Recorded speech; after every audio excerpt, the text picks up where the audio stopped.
So juzi nilienda Mombasa na simu yangu battery yake ni 4000 milliamperes. Battery ya 4000 milliamperes, na ukitumia simu yako every time, at least you need to charge twice a day, 2 times a day.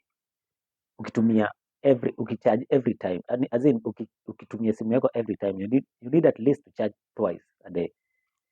So I had a problem, and the reason why I'm saying this because sababu nataka kukuchanua.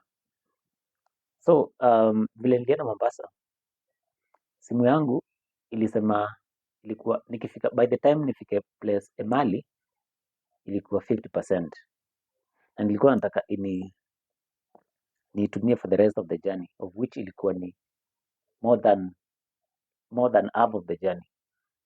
So this is what I was doing.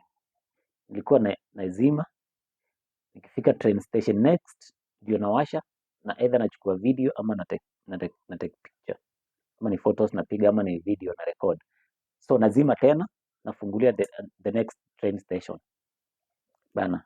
Hiyo sasa, hiyo ilikuwa ni ngori sana. So mimi nataka kuchanua, if you're going, tuseme unaenda Useme na nani?